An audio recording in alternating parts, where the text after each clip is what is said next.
మెదక్ జిల్లా వెల్దుర్తి మండలంలో నర్సాపూర్ ఎమ్మెల్యే వాకిటి సునీత లక్ష్మారెడ్డి పర్యటించారు. స్థానిక ఫంక్షన్ హాల్లో ఏర్పాటు చేసిన కార్యక్రమంలో మండల పరిధిలోని వివిధ గ్రామాలకు చెందిన లబ్ధిదారులకు ముఖ్యమంత్రి సహాయ నిధి నుంచి మంజూరైన చెక్కులను అందజేశారు. మండల పరిధిలో సుమారు 33 మంది లబ్ధిదారులకు నిధులు మంజూరు కాగా వారికి చెక్కులు అందజేశారు. తెలంగాణ ప్రభుత్వం ఏర్పడిన తర్వాత 8 నెలల అనంతరం ముఖ్యమంత్రి సహాయ నిధి నుంచి నిధులు మంజూరు అయ్యాయని తెలిపారు. దరఖాస్తు చేసుకున్న ప్రతి వారికి నిధులు అందే విధంగా చర్యలు తీసుకుంటామని హామీ ఇచ్చారు. సీజనల్ వ్యాధులు ప్రబలుతున్న నేపథ్యంలో ప్రజలు అప్రమత్తంగా ఉండాలని, పరిసరాలను పరిశుభ్రంగా ఉంచుకోవాలని తెలిపారు.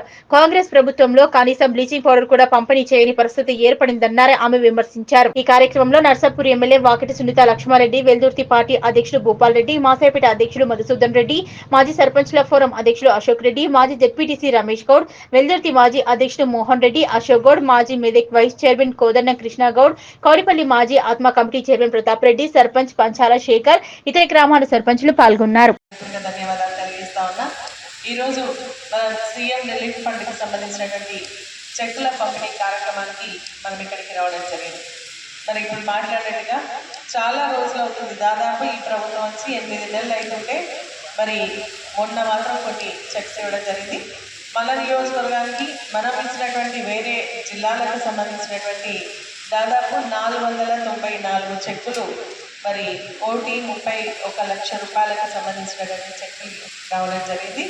మరి చాలామంది మీరు అన్నట్టుగా చాలామందికి ఏంటంటే మేము అంతకుముందు ఇచ్చినాం, గత ప్రభుత్వంలో మేము ఇవ్వడం జరిగింది, మాకు చెక్కులు రాలేవని చెప్పేసి ఇప్పుడు మాట్లాడినటువంటి వ్యక్తులు కూడా చెప్పడం జరిగింది. వాస్తవం అది లాస్ట్ టైం అంటే మనం ఇచ్చినటువంటి గత ప్రభుత్వంలో మనం ఏవైతే దరఖాస్తులు ఇచ్చుకోవడం జరిగిందో వాటన్నిటి కూడా మెల్లమెల్లగా ఎంక్వైరీ పంపు చేసి మరి ఇస్తామని చెప్పేసి చెప్పడం జరిగింది. మేము ఇంతకుముందు గౌరవ ముఖ్యమంత్రి గారిని కలిసినప్పుడు కూడా ఈ విషయం ప్రస్తావించినప్పుడు వాటిని ప్రత్యేకంగా మరి ఎంక్వైరీ చేయించి ఇస్తామని చెప్పేసి చెప్పడం జరిగింది. ఎవరు కూడా చింతపడాల్సినటువంటి అవసరం లేదు.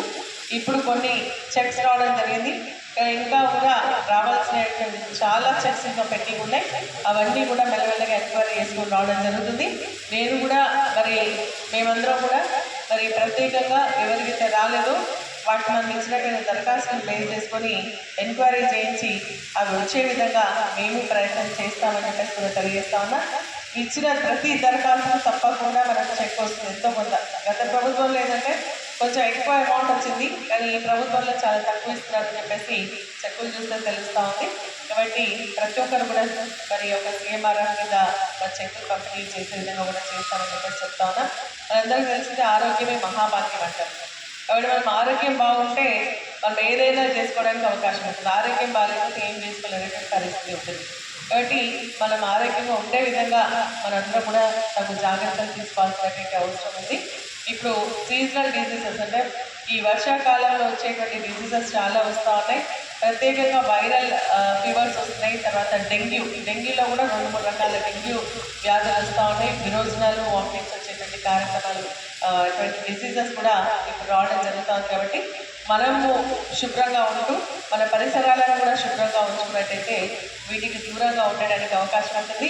మరి మా సర్పంచులు మాట్లాడినట్టుగా, పెద్దలు మాట్లాడినట్టుగా ఈ ప్రభుత్వంలో కనీసం బ్లీచింగ్ పౌడర్ కూడా ఇచ్చేటువంటి పరిస్థితి లేకుండా ఉంది. నిజంగా చాలా బాధాకరమైనటువంటి విషయం. మొన్ననే స్వచ్ఛదనం పచ్చదనం అనే కార్యక్రమం నిర్వహించడం జరిగింది, కానీ ఏ గ్రామాల్లో కూడా కనీసం తగ్గని మట్టి పోసినటువంటి సందర్భం లేదు, ఒక బ్లీచింగ్ పౌడర్ వేసినటువంటి సందర్భం కూడా లేదు. నేను డిపిఓతో మాట్లాడి అక్కడక్కడ కొన్ని గ్రామాలకు పంపించడం జరిగింది. ఇప్పుడు మీరు చెప్తా ఉన్నారు కాబట్టి మళ్ళీ డిపిఓ గారితో మాట్లాడి అన్ని గ్రామాలకు సంబంధించి కనీసం బ్లీచింగ్ పౌడర్, అదేవిధంగా ఫాగ్, మనకు ఏదైతే దోమల పోవడానికి ఫాగ్, ఈ ప్రభుత్వం ఇంకా 250 కోట్ల రూపాయలు ఇవ్వాలి దానికి వాటాదనం.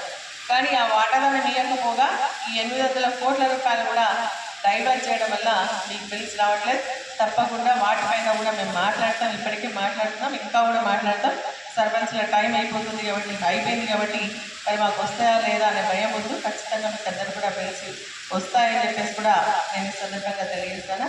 కానీ ఈరోజు ఏంటంటే మనకు ప్రభుత్వం 8 నెలలు అయిపోయింది. నిజంగా కూడా మేము కూడా బాధపడుతూ ఉన్నాం.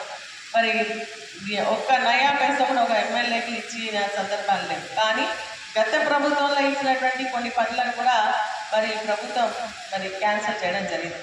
మన తాండాల రోడ్లు ఉన్నాయి, ఆ రోజు ప్రత్యేకంగా మరి కేసీఆర్ గారు తాండాలకు రోడ్లు కావాలన్న ఆలోచనతో నిధులు కేటాయిస్తే మన మండలికి సంబంధించి కూడా ఏదులపల్లి మన తాండా రోడ్డు కానీ, కొప్పులపల్లి తాండా రోడ్డు కానీ, షెట్పల్లి తాండా రోడ్డు కానీ దాదాపు 5 కోట్ల రూపాయలు శాంక్షన్ వచ్చినాయి. టెండర్స్ కూడా పిలిచింది. ఈ ప్రభుత్వం వచ్చినాక మళ్ళీ టెండర్స్ పిలిచి ఆ పనులు ప్రారంభించేదానికి బదులుగా అవన్నీ కూడా క్యాన్సిల్ చేసి వేరే వాళ్ళకి ఇచ్చుకోవడం జరిగింది. నిజంగా కూడా బాధాకరం. దానికోసం కూడా మేము ఫైట్ చేస్తామని చెప్పేసి కూడా నేను తెలియజేస్తూ, మీరందరూ కూడా ఇదే విధంగా మమ్మల్ని ఆశీర్వదించండి. మీకు అందుబాటులో ఉంటాం. రేపొద్దున స్థానిక సంస్థ ఎన్నికలు కూడా వస్తూ ఉన్నాయి. మరి అధికారంలో ఉన్నటువంటి వాళ్ళు చెప్పిన దానికి నోరు మూసుకొనుకుంటారు. అదే ప్రతిపక్షంలో ఉంటే కొట్లాడి మరి మీరు తీసుకొస్తారు. కాబట్టి ఈరోజు మరి ఎమ్మెల్యేగా నేనున్నాను. స్థానిక సంస్థల ఎన్నికలు కూడా మీరంతా కూడా బీఆర్ఎస్ పార్టీ అభ్యర్థుల్ని గెలిపించినట్లయితే మీకు మేము కష్ట సుఖాల్లో పాల్పంచుకుంటామని చెప్పేసి కూడా ఈ సందర్భంగా తెలియజేస్తూ, మాసాపేటకి సంబంధించి 6 చెక్కులు రావడం జరిగింది. అదేవిధంగా 1,15,20,000 ఎంతో వచ్చింది. అదేవిధంగా మన ఎల్దుర్తి మండలానికి 41 చెక్కులు 12 లక్షల రూపాయల వరకు కూడా రావడం జరిగింది. వాటన్నిటిని కూడా పంపిణీ చేస్తాం. ఇప్పుడు ఇంకా కూడా ఎవరికైనా ఆరోగ్యపరమైనటువంటి ఇబ్బందులు ఉంటే మీరు గాంధీకి పోయినా, నిమ్స్కి పోయినా, లేకుంటే ఉస్మానియాకి పోయినా, ఏ హాస్పిటల్కి పోయినా మీరు మా దృష్టికి తీసుకొస్తే తప్పకుండా మీకు సహాయాన్ని అందిస్తామని చెప్పేసి కూడా తెలియజేస్తా ఉన్నా. మరి ఈ చెక్కుల ద్వారా అంటే ఇంకా కూడా రానిదని ఎవరైనా దరఖాస్తు చేసుకునేటువంటి వాళ్ళు కూడా తెచ్చేయండి. దరఖాస్తు చేసి మీకోసం సీఎం రిలీఫ్ ఫండ్ కూడా ఇప్పిస్తాం. ఎందుకంటే సీఎం రిలీఫ్ ఫండ్ అనేది పేద ప్రజలకు వైద్యానికి ఒక వరం లాంటిదని చెప్పేసి కూడా ఈ సందర్భంగా మీ అందరికీ తెలియజేస్తూ, మరి చాలా ఆలస్యమైనప్పుడు కూడా ఈరోజు ఈ చెట్టు పంపిణీ కార్యక్రమం చేసినందుకు సంతోషంగా ఉంది అని చెప్పేసి కూడా మీ అందరికీ తెలియజేస్తూ సెలవు తీసుకుంటున్నా. సహకరించినటువంటి ప్రతి ఒక్కరు కూడా పేరు పేరున హృదయపూర్వక ధన్యవాదాలు తెలియజేస్తూ సెలవు తీసుకున్నాను. జై హింద్, జై తెలంగాణ.